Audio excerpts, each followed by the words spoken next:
रोग प्रतिरोधात्मक क्षमता बढी छ भनेर कसले भन्यो? नेपालमा मृत्यु हुनेको सङ्ख्या कम छ भन्ने उमेर समूहको आधारमा मृत्यु भएको विश्वव्यापी सङ्ख्यासँग दाँजेर हेर्नु भएको छ? राम्रो छ भनेर कसले भन्यो भनेर भर्खरै सुन्नुभयो नि, मैले भनेको। त्यो त मैले भने।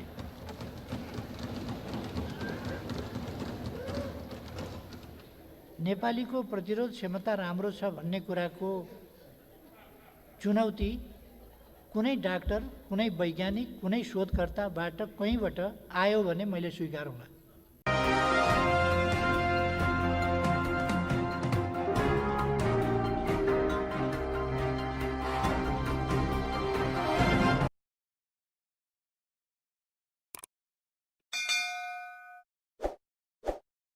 सम्माननीय सभामुख महोदय, सम्माननीय प्रधानमन्त्रीसँग मेरो केही जिज्ञासा छ। अहिले बाहिर एकदम व्यापक चर्चा छ कि विशाल ग्रुप तथा सरकारको मिलोमतेमा चकलेटकोमा भन्सार छुट गरिएको छ र विद्युतीय गाडीमा भन्सार बढाइएको छ। यसको यथार्थ के हो? दोस्रो कुरा, दुनियाँको कुनै पनि देशमा कोरोनालाई कन्ट्रोल गर्ने आर्मी परिचालन गरिएको छैन, तर नेपालमा किन परिचालन गरिएको छ र त्यो प्रश्न पार्दिन अनुरोध गर्छु। साथसाथ विपद व्यवस्थापन ऐन गृह मन्त्रालय अन्तर्गत छ, विपद व्यवस्थापन प्राधिकरण छ, त्यो हुँदा गृह मन्त्रालय अन्तर्गत नगरिकन रक्षा मन्त्रालय किन गरिएको छ र छाउनीमा त्यसको अफिस सिसिएमसीको अफिस किन राखिएको छ? लकडाउनको अवधिमा झन्डै 1400 जना आत्महत्या गरेको छ। के यो खुसी नेपाली र समृद्ध नेपालको प्रतीक हो वा भुखले कसैले मर्नु पर्दैनको प्रमाण हो? सरकारी विद्यालय निजी विद्यालयलाई बालुवाटालाई जग्गा ललिता निवासको जग्गा जसरी दिएको छ अथवा यति होल्डिङ्सलाई नेपाल ट्रस्टको जग्गालाई? सम्माननीय सभामुख महोदय, इतिहास साक्षी छ, नेपालमा राष्ट्रिय सहमति र सहकार्य बिना कुनै कुराको पनि सम्भव छैन। देशमा जब सङ्कट आइपर्छ त्यति बेला नेपाली काङ्ग्रेसको नेतृत्वमा राष्ट्रिय सहमति र सहकार्यबाट नै सफल भएको छ। हामी हाम्रो भूमि जसरी भए पनि फिर्ता ल्याउँछौँ, ल्याउनु नै पर्छ। प्रधानमन्त्रीज्यू, एक्लै हिँडेर सम्भव छैन। प्रतिपक्ष सत्तापक्षसँग सहकार्य औपचारिकता मात्र निभाउनु भएको छ। खासै समन्वय गरेको देखिँदैन। एकजना सांसदलाई लैनचौर दौडाएर भूमि फिर्ता हुन्छ र लुम्बिनीमा पुगेर धोती र टोपी पहिरानमा लगाएको नाता दिल्लीमा जीवित छ कि सकिसक्यो? यदि जीवित छ भने यति बेला नेपाली जनताले सम्माननीय प्रधानमन्त्रीज्यूले लगाएको नाताको प्रतिफल देख्न चाहेका छन्। देखाउनुहोस्, यति बेला हो, बेला यही हो देखाउने बेला। हाम्रो भूमिलाई फिर्ता ल्याउनका लागि कहाँ र कहिले कोसँग के वार्ता कहाँ पुग्यो? सम्माननीय प्रधानमन्त्रीज्यूसँग जिज्ञासा राख्न चाहन्छु। पुरानै सरकारको काम निरन्तरता दिनुपर्ने भए के सन् 1950 को देशघाती सन्धि यथावत रहने र राणा शासन पुनः ल्याउनु पर्ने हो? रुसमा सन् 1917 को क्रान्तिपछि जार-शाहीको पालामा भएका देशघाती सम्झौताहरू खारेज गरिएको थियो। यसकारण अमेरिकी सैन्य गठबन्धन अन्तर्गतको र नेपाललाई युद्धमा धकेल्ने एमसिसी सम्झौता खारेज गर्नु जरुरी छ। भारतको उत्तर प्रदेशका मुख्यमन्त्री आदित्यनाथ योगीले नेपालले सीमा निर्धारण गर्दा परिणामबारे सोच्नुपर्ने र तिब्बतले गरेको गल्ती सम्झनुपर्ने धम्की किन दिए? 700 वर्षदेखि तिब्बत चीनको अभिन्न अङ्ग हो। रणबहादुर शाहको पालामा भएको नेपाल र चीन सम्बन्धमा तिब्बतबारे पेकिङको निर्णय अन्तिम हुने उल्लेख छ। अङ्ग्रेजले तिब्बतमा आक्रमण गरेको बेला राणा शासनले सत्ता जोगाउन गुप्तचर र भरिया भएर सहयोग गरेको थियो। भारतले सन् 1962 मा तिब्बत कब्जा गर्न चीन विरुद्ध सीमा युद्ध गरेको थियो। ठुलो देश भारतले 200 वर्षसम्म बेलायती उपनिवेश राख्न किन बस्नु पर्यो? सिक्नुपर्ने होइन र? यो बजेटमा अनुसूची 10 एमसिसीलाई जब अलग्गै छलफल गर्नको निम्ति सदनमा एमसिसी आउँदैछ, भोलि त्यो छलफल होला, पास होला, नहोला, त्यो एउटा पाटो छ। त्यो एमसिसीलाई बजेटमा किन घुसाइयो? त्यो अव्यवहारिक छ, त्यसलाई हटाउनु पर्छ। त्यसबारे सरकारको धारणा के छ मैले जान्न चाहे। धन्यवाद। प्रधानमन्त्रीज्यूले जवाफ दिने क्रममा ढुक्क हुनुहोस् भनेर चाहिँ उहाँले भन्नुभयो, तर ढुक्क हुने चाहिँ अवस्थामा हामी चाहिँ छैनौँ। किन भन्दाखेरि यो कोभिड-19 को यो चाहिँ जुन लकडाउन प्रारम्भ गर्दाखेरिको जुन यो चाहिँ स्वास्थ्य सामग्रीहरू झिकाएको त्यसमा चाहिँ ठुलै काण्ड भयो। काण्ड भइसकेपछि चाहिँ नेपाल आर्मीलाई चाहिँ फेरि चाहिँ दिइयो र फेरि चाहिँ पत्र पत्रिकामा सबैमा चाहिँ आइरहेको छ कि अरबौँ त्यसमा चाहिँ के छ भन्दाखेरि घोटाला भएको छ भन्ने कुरामा आइरहेको छ। यसमा खास गरेर सरकारले यो चाहिँ कस्तो भन्दाखेरि स्वास्थ्य विभागदेखि लिएर मन्त्रालयले सिभिलियन गभर्मेन्टले गर्नुपर्ने काममा सेनालाई दिएर सेनालाई पनि फेरि चाहिँ यो चाहिँ करप्सनको चाहिँ त्यसमा जुन लपेट्ने काम गरेको छ यो चाहिँ महोदय, सम्माननीय प्रधानमन्त्रीको आज कुरा सुनिसकेपछि कोरोना भाइरसको बारेमा मलाई के लाग्यो भने प्रधानमन्त्रीजीलाई धेरै कुरा थाहा छैन, तर थाहा छैन भन्ने थाहा छैन। त्यसले गर्दा बडो डरलाग्दो भयो। हङकङमा नेपालमा क्षमता नभएर पठाएको होइन प्रधानमन्त्रीज्यू, त्यो बेलामा रिएजेन्ट कहीँ पनि थिएन, त्यसैले पठाएको। यो सरकारले पिसिआर मेसिन 5वटा किन्यो, 5वटै चल्दैन। क्वारेन्टाइनको मापदण्ड आफूले बनाएको मापदण्ड एकपल्ट पढ्नु भएको छ।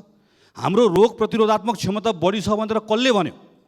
नेपालमा मृत्यु हुनेको सङ्ख्या कम छ भन्ने उमेर समूहको आधारमा मृत्यु भएको विश्वव्यापी सङ्ख्यासँग दाँजेर हेर्नुभएको छ।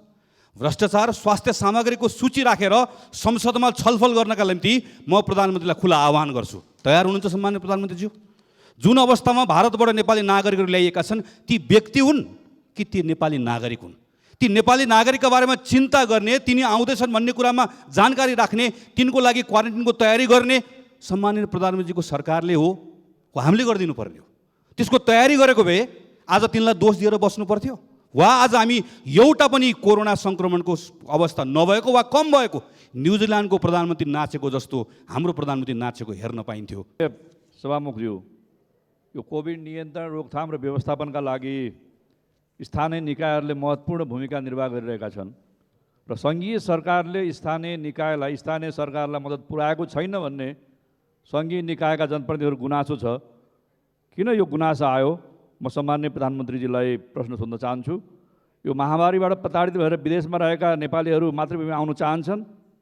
नेपालमा आउन चाहने नेपालीहरूलाई सुरक्षित रूपमा नेपालमा ल्याउने कार्यनीतिको बारेमा अझै प्रष्ट जवाफ आओस् र विदेशमा रहेका नेपाली गर्भवती महिलाहरूलाई नेपाल ल्याउने क्रममा प्राथमिकता दिइयोस् र सुरक्षित रूपमा नेपाल ल्याइयोस् भन्ने पनि माग गर्न चाहन्छु।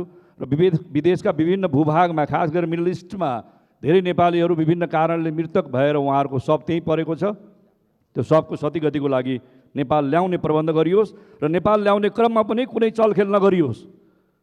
विभिन्न एजेन्सीहरूले चलखेल गरिरहेको चाहिँ पत्र पत्रिकामा आइरहेको छ। यो दुःखद कुरा हो। जसरी मरेपछि भए पनि पिसिआर टेस्ट गरेर प्रमाणित भइसक्यो कि ऊ कोरोनाबाट मर्यो भनेपछि उसलाई अर्कै रोग थियो। हामी यहाँ बसेको सबैलाई एउटा न एउटा रोग छ, सबैलाई एउटा न एउटा रोग त हुन्छ नि। अनि सरकार आफ्नो गल्ती, आफ्नो कमजोरी ढाकछोप गर्नका निमित्त अर्कै रोगले मरेको हो भनेर चाहिँ त्यसरी पन्छाउन चाहन्छ। स्पष्ट जवाब चाहियो। सभामुख महोदय, प्रधानमन्त्रीज्यू, भारत र चीनको बीच वार्ता भइरहेको छ, तर नेपाल भारत बीच वार्ता किन सुरु भएको छैन? के पहल भइरहेको छ र कहिले सुरु हुन्छ? यसको स्पष्ट जवाब चाहन्छु। कालापानी, लिपुलेक, लिम्पियाधुराका बारेमा मात्र वार्ता हुने हो कि सुस्ता लगायत बोर्डरमा मिचिएका सबै नेपाली भूमिहरूका बारेमा पनि वार्ता? यो 10 अरब खर्च भएको छ, चारैतिर यसको विरोध भइरहेको छ। यो अवश्य पनि 7वटा प्रदेश र 753 स्थानीय तहमा गएका होलान्। कहाँ कुन स्थानीय तह, कुन प्रदेशमा कति रकम पठाइयो त्यसको प्रष्ट हिसाब आउनु पर्यो। र यो 15जनाको मृत्यु भयो। यी 15जना मर्नेहरू एउटा मर्ने अवस्थामा थिएर मरे भनेर जुन एउटा गैर जिम्मेवार किसिमले भन्नुभयो त्यो एकदम दुःख लाग्ने कुरा हो। किनभने सबै हामी कोही न कोही केही न केहीबाट प्रभावित, अवश्य पनि रोगबाट प्रभावित छौँ। त्यसकारण यस्तो कुरा भन्नु अलि सुहाएन कि सामान्य प्रधानमन्त्रीज्यू जस्तो व्यक्तिले यो भ्रष्टाचार पहिले गर्थे देखिँदैन थियो, अहिले हुन्छ र देखिन्छ भन्नुभयो। यो पहिलेका पनि प्रधानमन्त्रीज्यू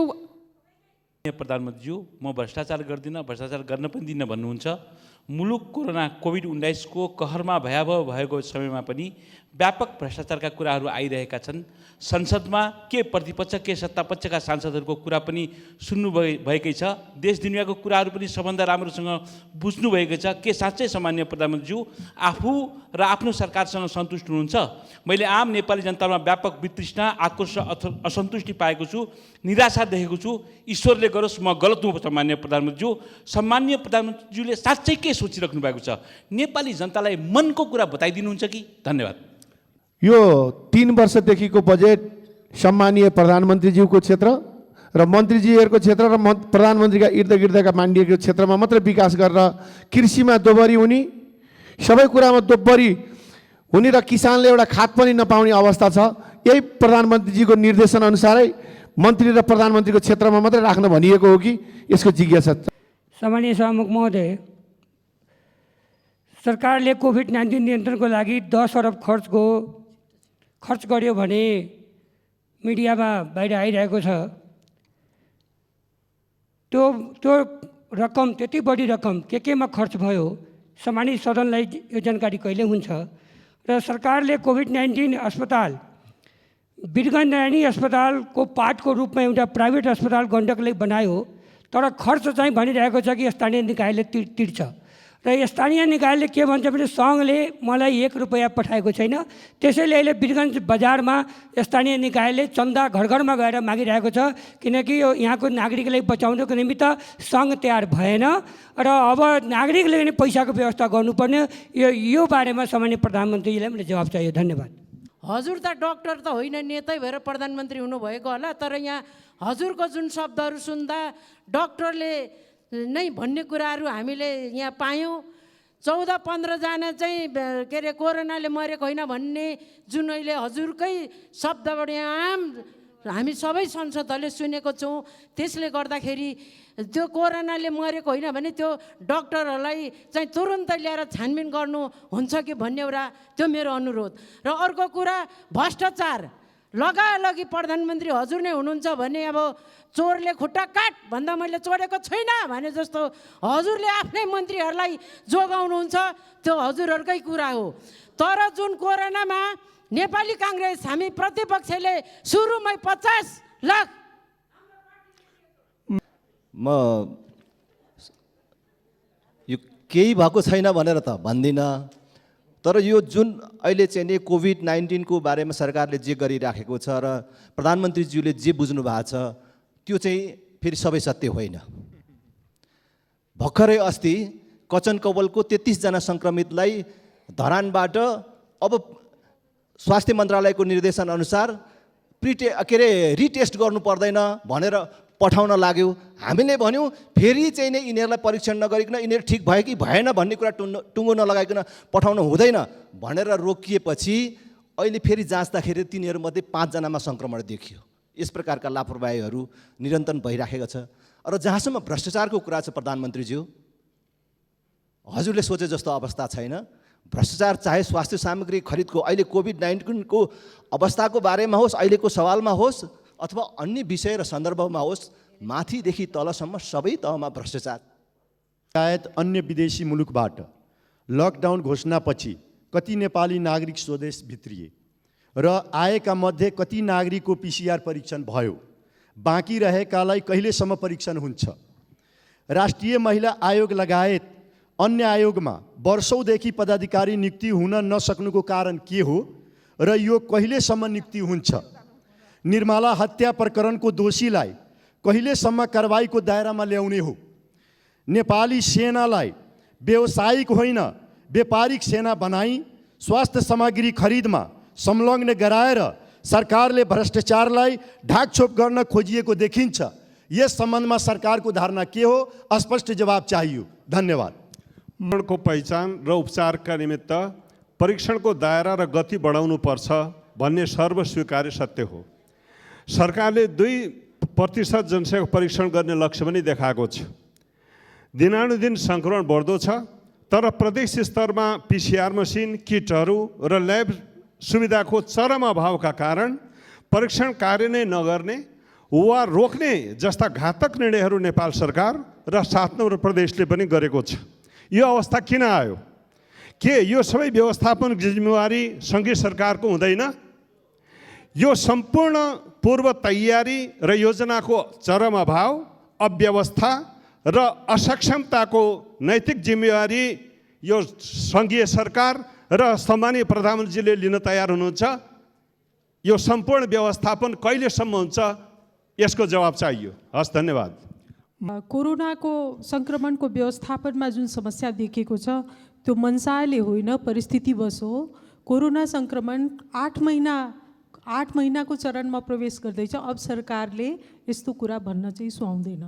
मेरो दोस्रो प्रश्न हो, प्रधानमन्त्रीजीले भन्नुभयो भ्रष्टाचारमा पहिला कारवाही हुँदैन थियो, अहिले चाहिँ कारवाही हुन्छ अनि सुनिन्छ अनि देखिन्छ।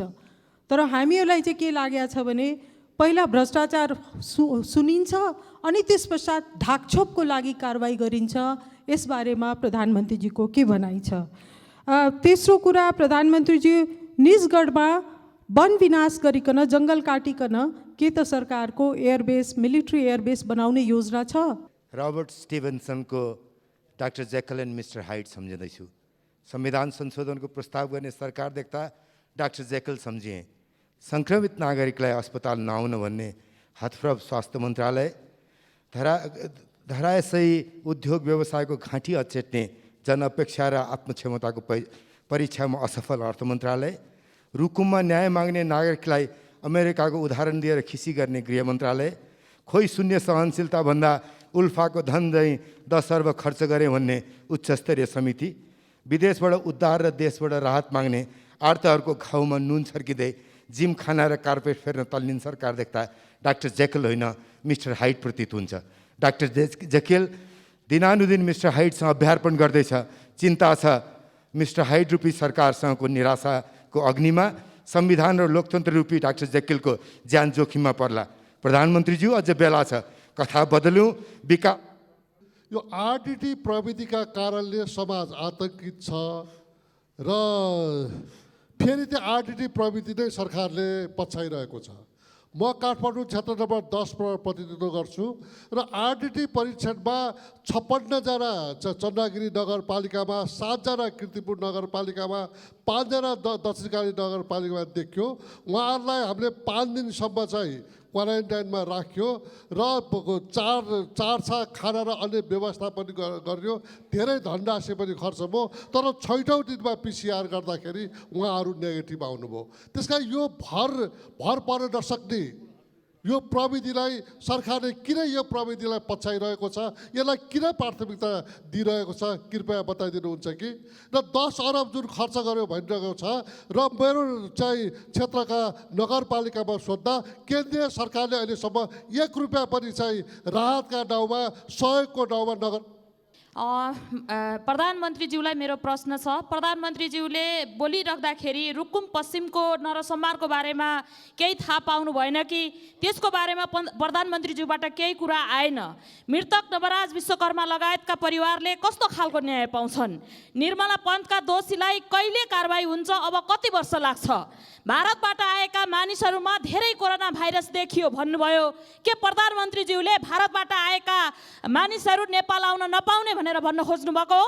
होइन भने यो सरकारको काम के हो? भारतबाट आउनेको लागि क्वारेन्टाइनको व्यवस्था र उनीहरूलाई चेक जाँच गर्नु पर्दैन? धन्यवाद।